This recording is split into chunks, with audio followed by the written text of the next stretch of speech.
Alhamdulillahilladzi ja'ala lakumus siyamu Ramadan alladzi unzila fihi al-Qur'an hudan lin-nasi wa bayyinatin minal huda wal furqan. Wassalatu wassalamu ala habibina wa syafi'ina wa qudwatina Muhammadin asyrafil anbiya'i wal mursalin wa ala alihi wa sahbihi ajma'in. Yang saya hormati Sahibul Fadil Tuan-Tuan Imam, Tuan-Tuan Bilal, Nazir dan seluruh ahli jawatan kuasa masjid, tuan-tuan guru, para alim ulama, para abai, ibu-ibu, ayah-ayah, muslimin dan muslimat yang dirahmati oleh Allah Subhanahu wa taala. Pertama-tama dan selama-lamanya marilah sama-sama kita membaca Alhamdulillahilladzi ahyana ba'dama amatana wa ilaihin nusyur. Kerana Allah Subhanahu wa taala memberikan kita kesempatan pada pagi yang mulia ini untuk sehari lagi bernafas dan berada pada bulan Ramadan yang mulia ini.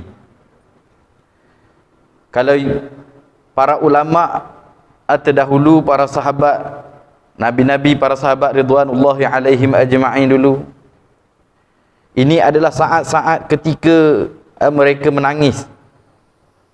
Mereka merintih menangis kerana beberapa hari lagi tetamu yang mulia ini, tetamu yang kita raikan ini akan pergi meninggalkan kita. Dan mungkin kita tidak akan bertemu lagi Ramadan ataupun tetamu yang mulia ini, tetamu agung ini pada tahun hadapan, jikalau kita tidak dipanjangkan oleh umur oleh Allah Subhanahu wa taala. Namun begitu, kita tidak terlambat kerana peluang dan ruang masih ada lagi pada kita. Jangan biarkan saat-saat, detik-detik berlalu di bulan Ramadan ini tanpa kita isikan dengan perkara-perkara yang boleh meraih pahala daripada Allah Subhanahu wa taala, yang akhirnya dengan banyaknya pahala amalan yang kita buat itu, maka kita akan layak mendapat rahmat oleh Allah Subhanahu wa taala. Kata Imam Nawawi, manusia yang terbaik di bulan Ramadan ini, dia dapat dua perkara. Pertama, dia dapat rahmat daripada Allah Subhanahu wa taala. Yang kedua, dia dapat keampunan daripada Allah Subhanahu wa taala. Malanglah bagi orang yang tidak dapat rahmat daripada Allah Subhanahu wa taala dan tidak dapat keampunan daripada Allah Subhanahu wa taala. Maka masa, saat dan ketika ini yang berbaki lagi beberapa hari ini, kita gunakanlah sepenuh. Sekarang ini kita dah berada pada pecutan yang terakhir. Kalau awal Ramadan hari itu kita slow, awal Ramadan itu kita baru nak mula, dah pertengahan Ramadan sepatutnya kita dah mula laju. Di akhir Ramadan ini lagi laju. Ibarat kata kalau orang sedang masuk acara lomba lari, dah nak berada pada garisan penamat. Masa tu bila berada pada hampir dengan garisan penamat, maka kita tak boleh toleh belakang dah. Tak boleh tengok dah orang kejar kita. Masa tu kita kena ke depan. Kita kena cepat.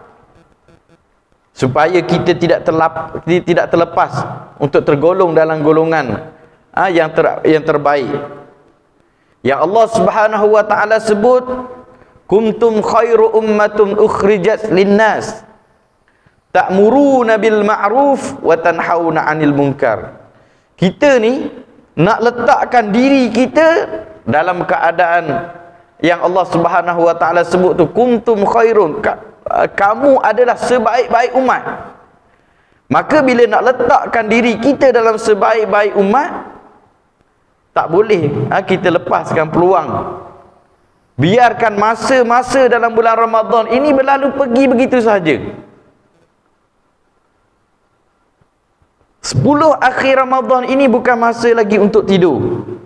10 akhir Ramadan ini masanya kita banyak kena menghabiskan untuk ruk'an sujadan kepada Allah Subhanahu wa taala. Untuk kita meminimumkan, untuk kita memenuhi masa-masa ini untuk kita beribadat kepada Allah Subhanahu wa taala. Kalau belum khatam lagi dah masuk 27 Ramadan, masih ada kesempatan. Kalau belum buat amalan tambahan, masih ada lagi. Masih ada lagi. Maka rebutlah peluang-peluang ini. Sebab Nabi SAW diberitahu oleh Sayyidatina Aisyah radhiyallahu anha ummahatul mukminin, Nabi ni bila akhir Ramadan ini seolah-olah dia tak kenal kami. Makna kata dia banyak melakukan ibadat. Sehingga kan Sayyidatina Aisyah tanya kepada Nabi SAW, Tuan telah dijamin untuk masuk ke syurga, Tuan tidak melakukan dosa, kenapa Tuan begitu bersungguh-sungguh melakukan ibadat, bersungguh-sungguh melakukan amalan? Nabi ni tuan-tuan ibu muslimin yang dirahmati Allah Subhanahu wa taala, memang tidak ada melakukan dosa, tak pernah melakukan dosa, kerana wa ma yuntiqu anil hawa in huwa illa wahyu yuha ilai. Tidak datang daripada Nabi ni, tidak semua yang ada pada Nabi ni semua dengan suluhan wahyu daripada Allah Subhanahu wa taala. Jadi mana mungkin Nabi boleh melakukan dosa? Mana mungkin Nabi boleh melakukan maksiat? Makna kata kalau Nabi tak buat amalan, tak banyak amalan pun, tempat Nabi dah ada dalam syurga. Sebab Nabi dijanjikan oleh Allah, dan Allah letak makam Nabi ini pada tahap Habibullah, kekasih Allah. Kita ni bukan ada tahap makam Habibullah, tak ada tahap tu lagi. Maka kata Nabi SAW, kalau tak beribadat banyak pun tak apa, syurga untuk dia dah ada, dah dijaminkan syurga oleh Allah Subhanahu wa taala. Tetapi dia banyak melakukan ibadat, banyak buat amalan. Apa jawapan Nabi kepada Sayyidatina Aisyah? Jawapannya, afala an akuna abdan syakura. Adakah salah aku nak jadi hamba yang bersyukur pada Allah Subhanahu wa taala? Kerana ibadat ni kerana aku bersyukur pada Allah Subhanahu wa taala. Terlalu banyak nikmat yang Allah Taala berikan kepada aku. Daripada bangun tidur sampai nak tidur balik, terlalu banyak nikmat-nikmat dan rahmat yang Allah Taala berikan kepada kita. Apakah salah untuk kita jadi hamba yang bersyukur pada Allah Subhanahu wa taala? Maka muslimin yang dirahmati oleh Allah Subhanahu wa taala, untuk terakhir ini, untuk terakhir, saat-saat terakhir kita berada di bulan Ramadan ini, kita kena bangkitkan semangat dalam diri kita untuk teruskan ibadat kepada Allah Subhanahu wa taala, untuk terus berqiyamul lail. Alhamdulillah pagi ini ramai dapat bersama-sama kita berqiyamul lail. Alhamdulillah dapat menghidupkan malam-malam terakhir Ramadan ini dengan melakukan amal ibadat, dengan melakukan ketaatan kita kepada Allah Subhanahu wa taala. Kerana amalan ini menjadi amalan para nabi dan rasul, dan menjadi amalan para sahabat, dan juga amalan yang dilakukan oleh amalan-amalan yang dilakukan oleh mereka-mereka yang terlalu dekat dengan Allah Subhanahu wa taala.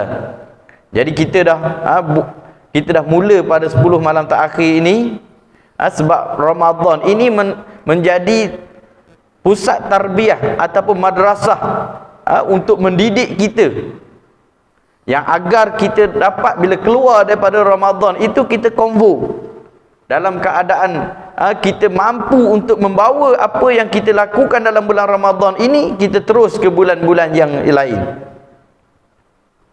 Sebab tu Ramadan kita kena lipat kali gandakan. Ramadan kena banyak beramal, supaya amalan-amalan inilah yang kita dah latih diri kita, bina kekuatan diri kita untuk beribadat di bulan Ramadan ni, untuk diteruskan pada bulan-bulan yang akan datang. Jangan bila masuk bulan Syawal, masuk bulan Zulkaidah, Zulhijjah, kita dah mula slow semula. Ramadan kita dah kuat, tapi bulan-bulan yang lain kita berhenti. Bulan-bulan yang lain kita tak kekalkan momentum yang ada itu. Maka muslimin yang dirahmati Allah Subhanahu wa taala, gunakanlah kesempatan kita yang ada ni. Sebab kita tak boleh nak jamin kita boleh jumpa lagi Ramadan akan datang. Mungkin ini Ramadan terakhir kita, dan kita gunakan kesempatan 10 hari terakhir ini, malam ni, hari ni dah 27 Ramadan, lebih kurang 3 hari lagi ini untuk kita minta pada Allah Subhanahu wa taala. Kerana kita sekarang diuji lagi dengan peningkatan penularan wabak COVID-19 ini. Terpaksa negeri kita ini dimasukkan dalam kumpulan PKP. Dan bila berlakunya PKP, perkara yang kita takut, perkara yang kita bimbang ialah masjid ditutup, surau ditutup lagi. Alhamdulillah, surau dan masjid masih lagi boleh beroperasi, masih lagi boleh digunakan untuk beribadat. Maka kita boleh masuk lagi dalam surau dan masjid ini. Gunakanlah kesempatan untuk kita minta pada Allah Subhanahu wa taala. Muslimin yang dirahmati Allah Subhanahu wa taala, semalam, kalau tak silap saya semalam ataupun sehari lepas, 2 hari lepas, genap setahun negara Brunei Darussalam bebas daripada Covid. Brunei Darussalam bebas daripada Covid. Kenapa? Kerana dia dapat vaksin yang terbaik. Antara vaksin yang terbaik yang dia dapat, iaitulah kerajaan dia memastikan bila mana pandemik ini mula menular, kerajaan dia mewajibkan surau dan masjid untuk membaca Yasin tiap-tiap malam, membaca kunut tiap-tiap solat, tiap-tiap solat fardu baca kunut. Ini antara amalan-amalan yang dibuat. Dapat WhatsApp daripada rakan di sana memaklumkan bahawa memang alhamdulillah, selain daripada tutup sempadan itu, selain daripada usaha-usaha yang lain, daripada usaha-usaha moden, mereka tak lupa vaksin yang paling utama, iaitulah menyerahkan kepada Allah Subhanahu wa taala, merayu kepada Allah Subhanahu wa taala. Kita rasa kita di negara kita seronok di awal-awal pandemik dulu. Kita tengok ramai di kalangan pemimpin kerajaan, ramai di kalangan di siaran TV dan radio banyak memutarkan bacaan-bacaan doa, bacaan-bacaan Al-Quran di awal itu. Dan natijahnya daripada bacaan-bacaan tersebut, kita nampak kesan dia bila masuk bulan 5 tahun lepas atau bulan 6 tahun lepas, kita nampak kes itu menurun semula. Kes itu dah menurun. Dan kita sampai kepada angka sifar satu hari pada tahun lepas. Bila dah kes sifar, maka kita kita lupa. Radio dan televisyen menyiarkan semula lagu-lagu dan juga hiburan-hiburan. Tak salah benda-benda tu. Tetapi di Brunei Darussalam, radio, TV diharamkan untuk siarkan rancangan berbentuk hiburan, hanya fokus untuk pasang Quran, ngaji dan zikir saja. Kerana inilah vaksin utama. Penyakit ini datang daripada Allah dan Allah yang boleh angkat dia. Maka justru itu saya menyeru kepada semua yang hadir pada pagi ini untuk kita ambil pendekatan yang telah dilaksanakan oleh negara jiran kita untuk kita aplikasikan dalam negara kita. Kita hentikan hiburan-hiburan sekitar yang kita mampu. Hentikan perkara-perkara maksiat yang kita boleh yang maksiat yang merupakan berbentuk maksiat kepada Allah Subhanahu wa taala di dalam ruang lingkup yang kita mampu. Kalau kita mampu dalam keluarga kita, kita pantau dalam keluarga kita. Mampu dalam kampung kita, kita pantau dalam kampung kita. mampu dalam kawasan kita, maka kita gunakan sementara kuasa yang Allah Ta'ala berikan kepada kita ni, di peringkat mana kita gunakan, yang boleh kita mengengkang perkara-perkara yang boleh mengundang malapetaka, boleh mengundang bala daripada Allah Subhanahu wa Ta'ala. Muslimin yang dirahmati Allah Subhanahu wa Ta'ala. Dan kita gunakan juga kesempatan berada pada akhir-akhir Ramadan ini untuk kita merayu betul-betul kepada Allah Subhanahu wa Ta'ala. Mana tahu di kalangan kita yang ada pada pagi ini seorang merupakan doa, seorang wali merupakan wali doa yang Allah Ta'ala tak ada hijab untuk dia, yang doa dia Allah Ta'ala terus makbul, Allah Ta'ala terus mustajab doa yang dipohonkan itu. Maka gunakanlah kesempatan muslimin dan muslimin yang dirahmati Allah Subhanahu wa Ta'ala. Gunakanlah saat-saat akhir ini untuk beribadat, untuk melakukan. Di siang hari kita dah berpuasa, di malam hari kita hidupkan dengan bermunajat kepada Allah Subhanahu wa Ta'ala. Bukan tak boleh tidur langsung, tidur boleh, tetapi bangun awal sedikit untuk sama-sama melakukan ibadat kepada Allah Subhanahu wa Ta'ala. Muslimin yang dirahmati Allah Subhanahu wa Ta'ala, sebab kita tak berani nak confirm kita boleh hidup tahun depan. Tak berani kita nak kata memang kita boleh hidup lagi tahun depan. Sebab tu antara hikmah Ramadan yang saya dah sebut pada pertemuan yang lalu, antara hikmah Ramadan ialah nak mendidik kita jaga masa, supaya masa tiap masa tidak berlalu begitu saja. Setiap masa tu, setiap saat-saat ni tak berlalu begitu tanpa kita isi dia. Buatlah amalan ibadat apa sahaja yang kita boleh buat.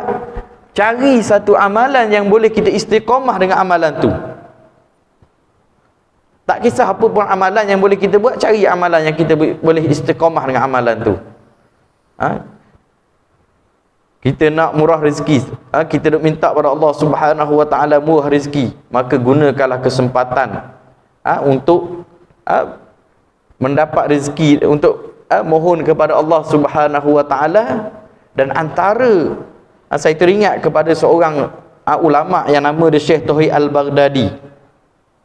Syekh Tauhid Al-Baghdadi ni seorang ulama, dia ulama dan juga hartawan yang kaya. Pernah ditanya kepada dia, apakah rahsia kekayaan dia, apakah rahsia kemewahan hidup dia. Apa dia kata? Dia tak biarkan masa, dia tak ada amalan ataupun dia tidak ada amalan-amalan khusus. Dia tidak ada pun rahsia-rahsia khusus dalam bentuk perniagaan, kata dia. Cuma dia tak biarkan masa setiap hari dia, masa dia berlalu pergi tanpa dia mengisi dengan amal ibadat, tanpa mengisi dengan 3 perkara yang mesti dia buat. Pertama, dia kata dia tak biarkan hari dia berlalu tanpa dia menunaikan solat sunat duha. Maka kita ambil kesempatan, solat duha ni kita tunaikan, jadikan amalan kita, masukkan dalam jadual, dalam diary kehidupan kita. Kalau rasa terdetik nak buat amalan tu, nak buat solat duha, terus buat, jangan tangguh.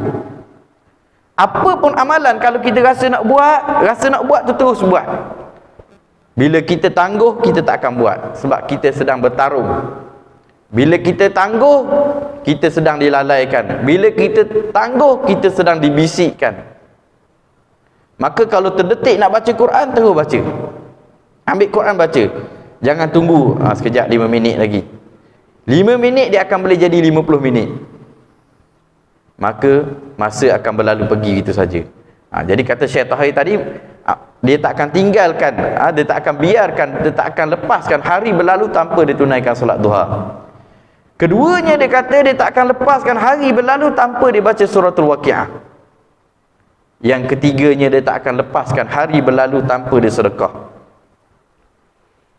Sebab tu amalan, kalau kita tanya orang-orang yang dah berjaya, inilah amalan yang dilakukan. Sedekah merupakan amalan yang paling senang kita nak buat. Sedekah antara amalan yang paling mudah nak buat, berbanding dengan amalan-amalan yang lain. Kalau nak solat duha, kita perlu ambil wuduk dulu. Nak baca Quran, kena ambil Quran, kena ambil wuduk juga. Sedekah tak perlu wuduk dah. Dan syarat untuk sedekah ni, syarat dia jangan seluk poket terlalu dalam. Seluk sikit je ambil. Kalau seluk dalam sangat, dia jadi shilling dah. Seluk sikit tarik masuk. Dan bila dah masukkan duit, atau kita dah sedekah, dah derma, untuk nak latih diri kita, nak latih diri kita ini supaya jadi ikhlas. Macam mana gambaran ikhlas tu? Pernah ditanya kepada seorang ulama, dia kata, macam mana nak gambarkan ikhlas tu? Ikhlas ni dikata bila kita letak duit ataupun kita buat apa amalan yang kita buat, kita dah lupa dah. Ibarat dia kata, ni tu sikit lah. Ibaratnya dia kata, kita masuk tandas nak buang air besar. Dah buang tu, saya rasa rata-rata dalam ni, besar mana dia buang tu dia tak ingat dah. 1 kilo ke 2 kilo dia tak ingat dah. Kan ada orang ingat lagi buang banyak mana. Dia rasa sayang pula. Tak ada dah.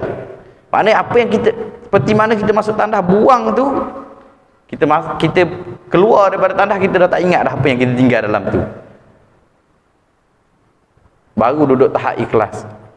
Jadi apa yang kita beri jangan ingat lagi dah. Apa yang kita buat jangan ingat lagi dah. Kita pulangkan kepada Allah Subhanahu Wa Taala untuk memberi ganjaran dia. Jadi dalam bab sedekah macam tu. Kita nak tahu rezeki ni, kita kena, ibaratnya kita nak tangkap ayam, nak tangkap binatang. Kalau kita kejar, kalau ayam, kalau kita nak tangkap, kita kejar ayam, maka kita tak akan dapatlah ayam. Yang kita dapat tahi ayam. Nak dapat ayam tu, nak tangkap dia, kita kena beri makanan. Bila kita bagi makan, dia akan datang. Mudah untuk kita tangkap. Rezeki dia macam tu. Kita bagi, kita akan dapat. Ibaratnya orang mancing, orang ramai yang minat mancing ni. Kalau beri umpan ikan sebesar jari, jangan harap nak dapat sebesar tapak tangan. Tak mungkin. Kalau beri sebesar tapak tangan, baru boleh dapat yang besar. Kita nak tenggiri, bagikan, nak umpan dia, bagi ikan sebesar jari, bagi udang kecil-kecil, takkan dapat tenggiri. Nak tenggiri kena bagi kembung, baru boleh dapat tenggiri. Tapi kalau kita bagi umpan tenggiri, boleh dapat ikan jos, ikan paus. Maknanya lagi besar kita beri, besarlah kita dapat Allah Ta'ala. Tapi kena yakin pada Allah Subhanahu Wa Ta'ala. Tapi jangan buat amalan yang menyebabkan kita, amalan-amalan yang kita buat itu menyebabkan kita jatuh ke lembah kemiskinan. Antara yang disebut oleh Syekh Zuhair, dia kata ada 100 tanda-tanda amalan yang kita buat boleh kita jatuh boleh menyebabkan kita jatuh ke lembah kemiskinan. Antaranya dia kata suka tidur lepas subuh. Jadi amalan lepas subuh kalau tidur ni jangan diamalkan. Kalau dah biasa buat, kurangkan, jangan buat. Tidur lepas subuh. Bukan tak boleh tidur, tidur boleh.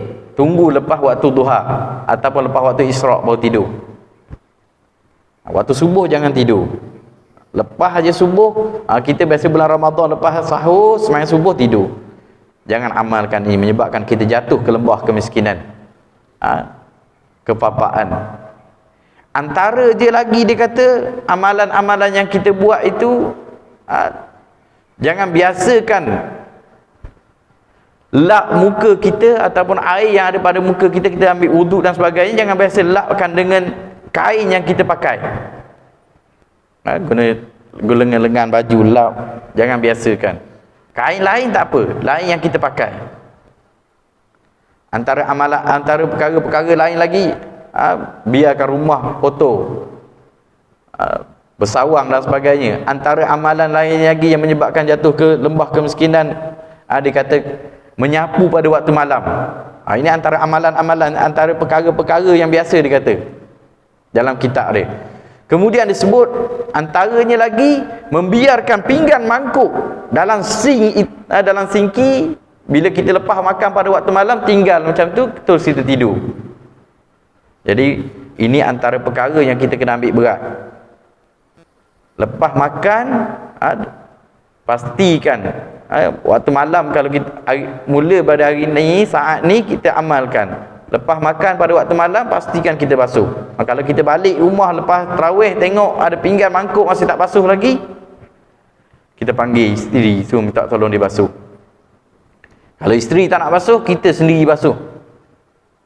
Kalau isteri tak nak basuh, kalau kita pun malas nak basuh, saya cadangkan kita kahwin seorang lagi, suruh isteri kedua basuh. Tu cari balas sikit lah, kalau berani. Yang bercakap pun tak berani. Jadi muslimin dan muslimin yang dirahmati Allah Subhanahu wa taala, maka perkara kedua yang saya nak masukkan pada pagi ini, kita dah tak lama lagi akan masuk ke bulan Ramadan, masuk ke bulan Syawal. Kita akan masuk 1 Syawal. Antara amalan-amalan yang boleh dibuat pada hari raya, ni amalan untuk hari raya, Pak.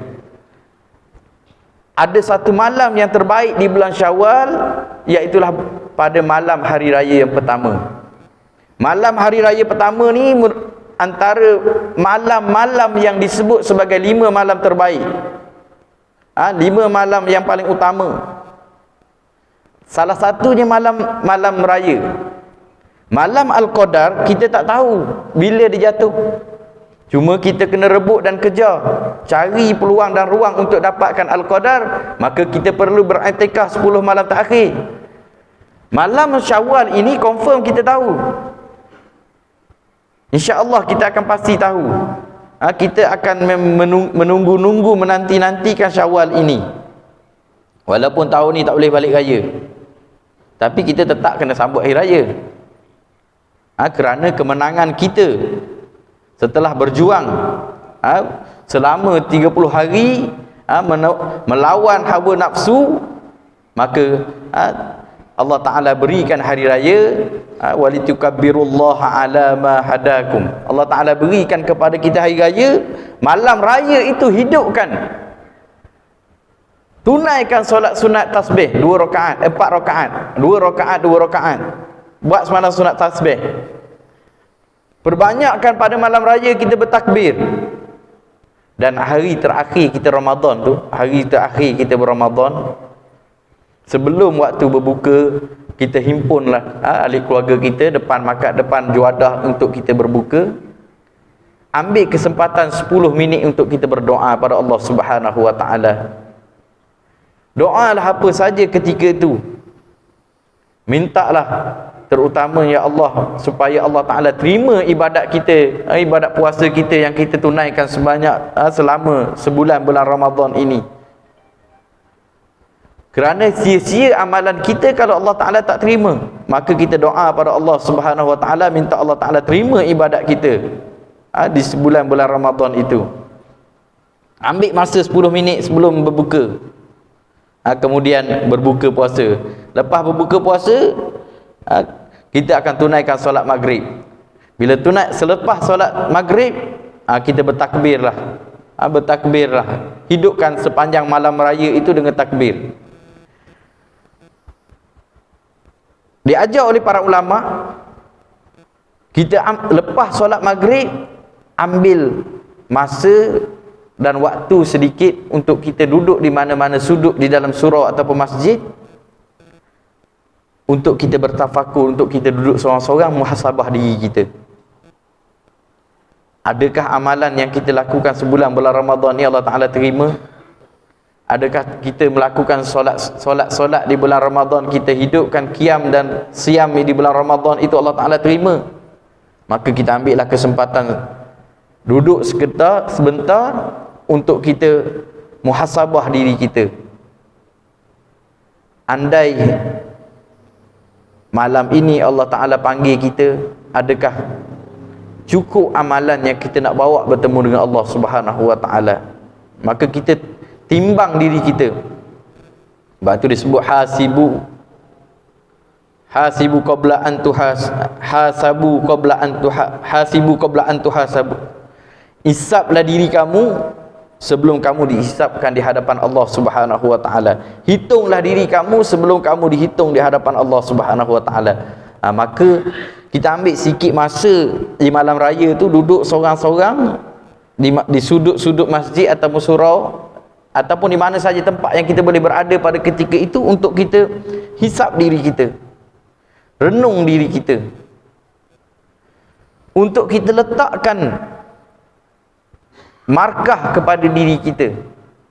Letakkan kita duduk di tahap mana. Kalau 10, antara yang terbaik. 1 mungkin paling rendah. Maka kita letaklah diri kita. Kita tengok pada amalan yang kita buat tu, kita letak dulu diri kita tahap mana. Jangan mudah nak confirm letak diri kita 10. Bila kita letak diri kita 10, maka kita akan lupa untuk melakukan amalan-amalan yang baik yang pernah kita buat di bulan Ramadan pada bulan-bulan yang akan datang, pada bulan-bulan yang lain. Jadi gunakan kesempatan untuk kita insaf diri kita tu. Kemudian muslimin yang dirahmati Allah Subhanahu wa taala, kita hidupkan malam raya itu dengan bertasbih, bertakbir dan sebagainya. Kemudian perbanyakkan kita bertakbir. Tanda kita menang. Tanda kita berjaya melawan hawa nafsu kita. Perbanyakkan kita bertakbir.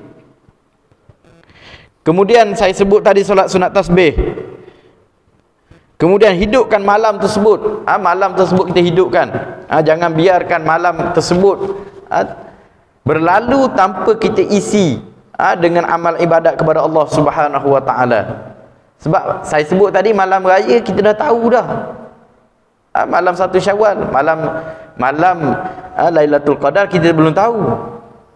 Bila Allah Taala turunkan malam tersebut, kita kena usaha mencari. Ini kita dah confirm tahu malam tu, maka usahalah. Kemudian di pagi hari raya, antara amalan-amalan yang disuruh, yang disunatkan oleh Nabi sallallahu alaihi wasallam, antara amalan-amalan dia, bangun pagi, mandi sunat hari raya. Sebab mandi ada 3. Satu dipanggil mandi harus, yang kita mandi hari-hari itu. Yang kedua dipanggil mandi wajib. Wajib mandi ni bila perkara-perkara tertentu berlaku. Ada berlaku perkara-perkara tersebut yang termasuk dalam 6. Bila berlaku 6 perkara, maka wajib mandi. Kemudian yang ketiga ni mandi sunat. Sunat ni sunat hari raya Aidilfitri, sunat hari raya Aidil Adha, sunat kita mandi sunat ihram, mandi sunat hari Jumaat. Ini antara mandi sunat. Jadi kita mandi, niatkan untuk mandi sunat, maka kita akan dapat pahala mandi sunat. Tak ada niat, jadi mandi harus sahaja. Kemudian disunatkan memakai pakaian baru, memakai pakaian yang bersih ataupun baru. Pakailah pakaian yang cantik-cantik pada hari raya tersebut. Kemudian disunatkan memakai bau-bauan. Pakailah wangi-wangian di hari raya. Kemudian antara sunnah Nabi SAW di pagi raya, sebelum Nabi pergi untuk menunaikan solat sunat hari raya, Nabi akan makan dulu. Jadi menjadi sunat kepada kita jamu sedikit juadah. Dia beza antara solat sunat hari raya dengan Aidilfitri dengan Aidil Adha. Aidil Adha kita daripada rumah kita terus pergi ke surau dan masjid untuk tunaikan solat. Sebab lepas tu kita nak korban. Tapi Aidilfitri sunat kita makan dulu, untuk membezakan antara hari-hari puasa dengan hari raya. Sebab kalau kita tak makan, takut kita jatuh, kita berpuasa pula pada hari-hari yang diharamkan berpuasa. Jadi makan dulu. Sebab Nabi SAW sebelum tunaikan solat hari raya, Nabi makan buah tamar dulu. Nabi menjamu sedikit buah tamar. Okey, pergi untuk menunaikan solat sunat hari raya ini disunatkan oleh Nabi SAW. Kita pergi melalui jalan lain, balik ikut jalan lain. Pergi ikut jalan yang lain, balik ikut jalan lain. Jadi kalau tak ada banyak jalan, kita usahalah cari jalan. Pergi ikut jalan lain, balik jalan lain, supaya kita dapat bertemu dengan ramai orang. Dapat bertemu, dapat bermaaf-maafan, dapat memohon kemaafan. Sebab kita orang Melayu, kalau hari raya senang sikit nak minta maaf. Kalau hari lain kita minta maaf, dia akan kata, mesti kau buat dosa aku banyak ni.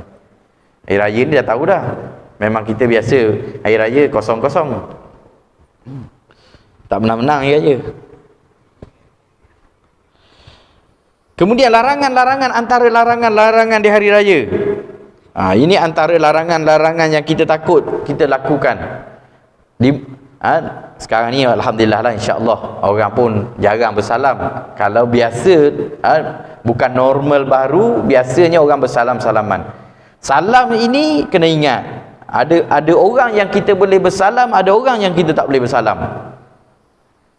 Walaupun dalam keluarga kita sendiri.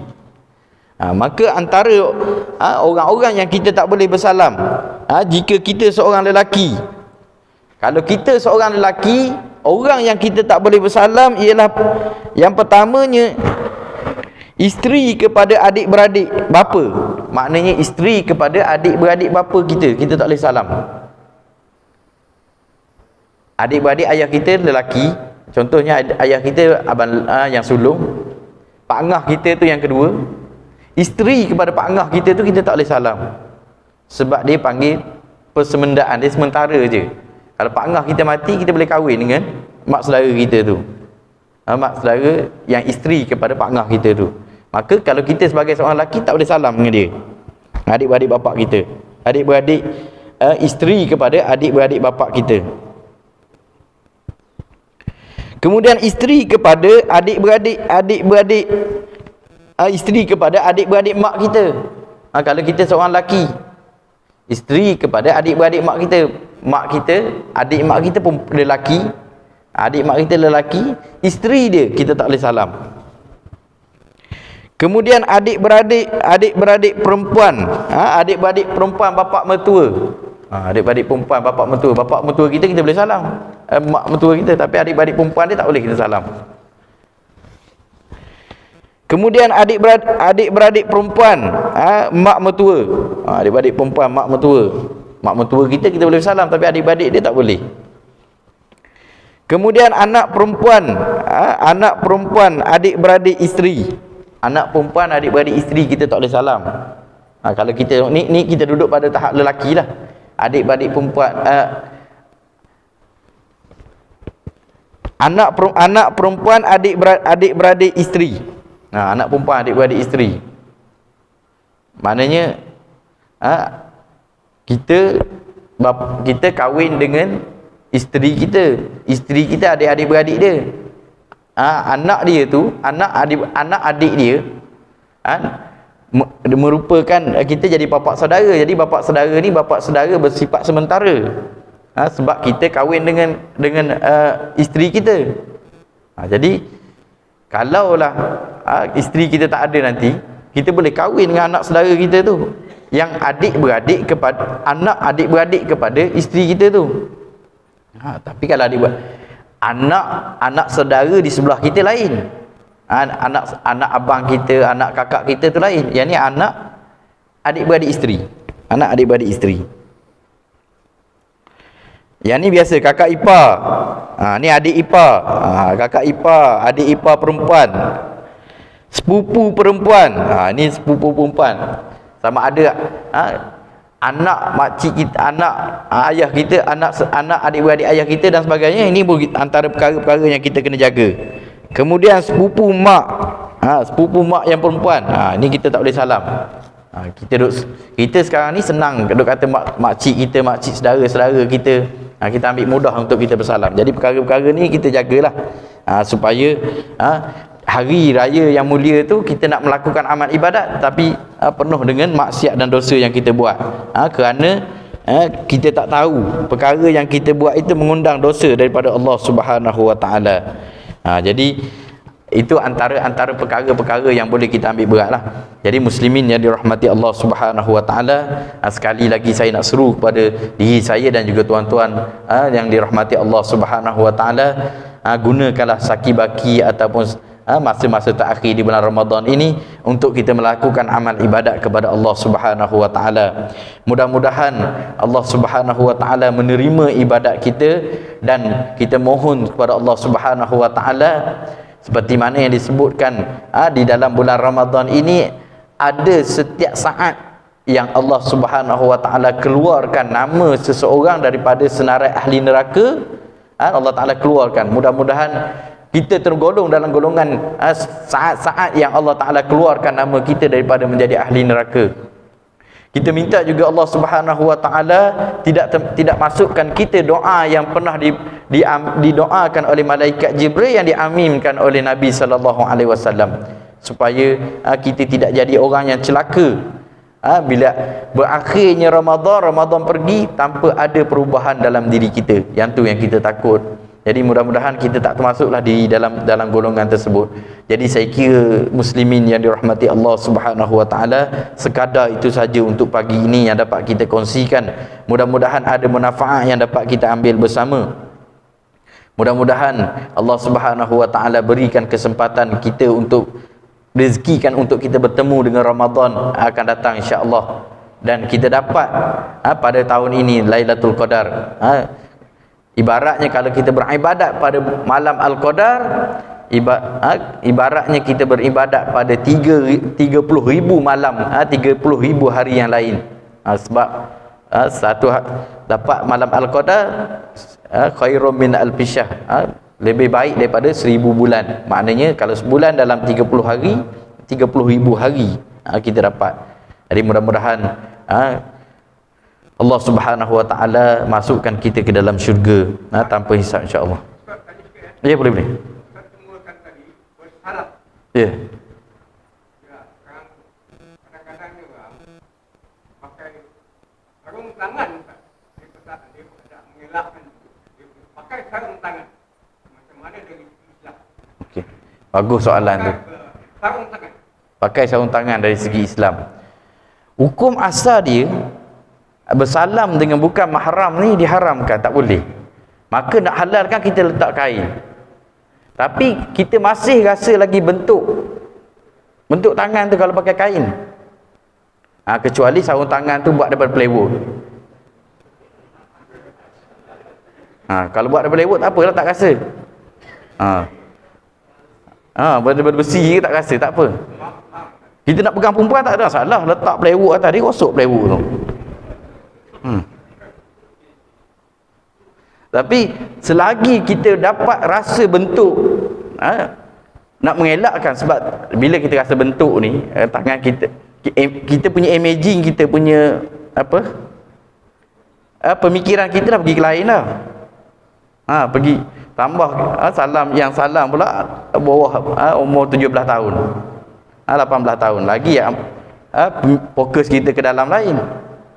Maka disebabkan itu perkara yang dilarang, maka kita elakkan. Sebab dia nak di akhir dia akan tuju kepada ayat yang Allah Subhanahu wa taala sebut, wala taqrabuz zina.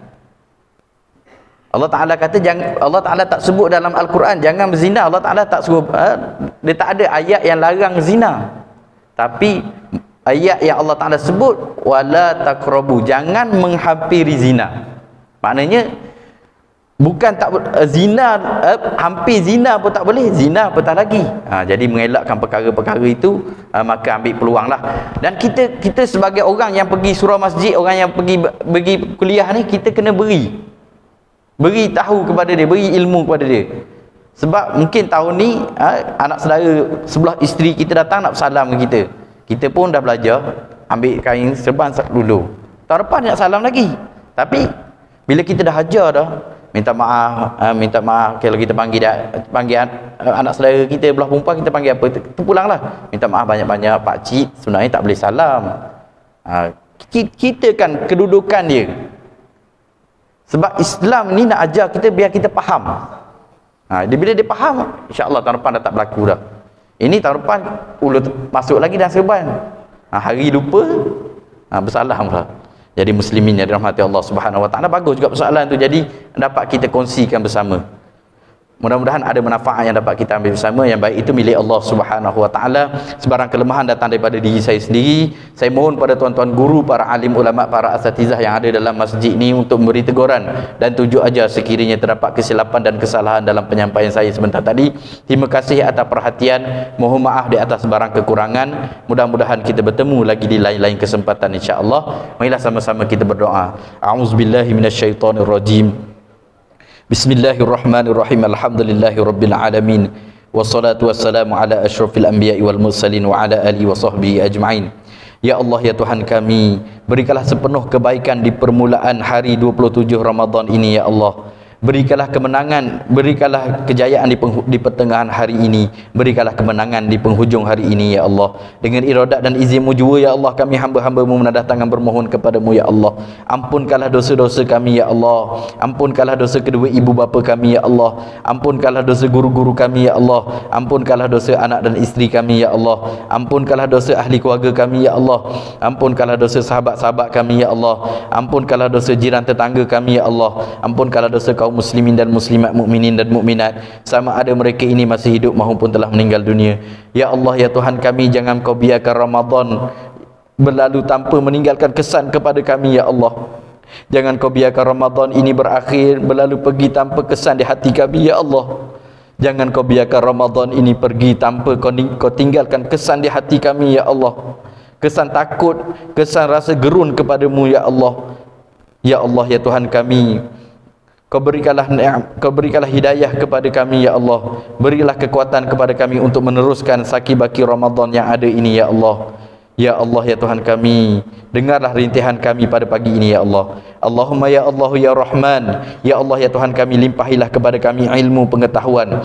Hiasilah diri kami dengan kesopanan, muliakan kami dengan ketakwaan, segarkanlah tubuh badan kami dengan kesehatan, berkatilah diri kami dalam keredaan. Allahumma ya Allah ya Rahim, ya Allah, ya Tuhan kami, jadikanlah kami ini insan yang berguna, taat kepada perintah agama, menyayangi ibu bapa dan warga tua, dan jadikanlah kami di kalangan orang-orang yang suka dan cinta kepada majlis ilmu. Allahumma ya Allah ya Jabbar, ya Allah, ya Tuhan kami, bantulah seluruh ahli jawatan kuasa masjid ini dalam mentadbir dan menguruskan masjid ini ya Allah, agar dapat diimarahkan masjid ini ya Allah, yang akhirnya dapat melahirkan jemaah yang berkualiti. Semoga kami semua ini menjadi insan yang cemerlang, gemilang dan terbilang di dunia dan di akhirat. Allahumma ya Allah ya Karim, ya Allah, ya Tuhan kami, perelokkanlah perhubungan di antara kami ya Allah, sebagaimana Engkau mempersaudarakan Muhajirin dan Ansar. Jauhkanlah hasad dan dengki di kalangan kami ya Allah, sebagaimana jauhnya langit daripada bumi, dan rahmatilah diri kami ya Allah, sebagaimana Kau merahmati kehidupan para nabi dan rasul-Mu alaihimus salatu wassalam. Ya Allah, ya Tuhan kami, ampunkanlah dosa kami ya Allah. Ampunkanlah dosa kami ya Allah. Terimalah segala amal ibadat kami di bulan Ramadan ini ya Allah. Terimalah amal ibadat kami di sepanjang bulan Ramadan ini ya Allah. Ya Allah, ya Tuhan kami, keluarkanlah kami daripada senarai ahli neraka ya Allah. Keluarkan nama-nama kami daripada senarai ahli neraka ya Allah. Keluarkanlah nama kami daripada senarai ahli neraka ya Allah sebelum penghujung Ramadan ini ya Allah. Ya Rabbal Alamin. Rabbana atina fid dunya hasanah wa fil akhirati hasanah wa qina adzaban nar. Wa sallallahu ala sayidina Muhammad wa ala alihi washabihi wasallam. Walhamdulillahi rabbil alamin. Taqabbalallahu minkum minna wa minkum. La taufiq wa hidayah. Assalamualaikum warahmatullahi wabarakatuh.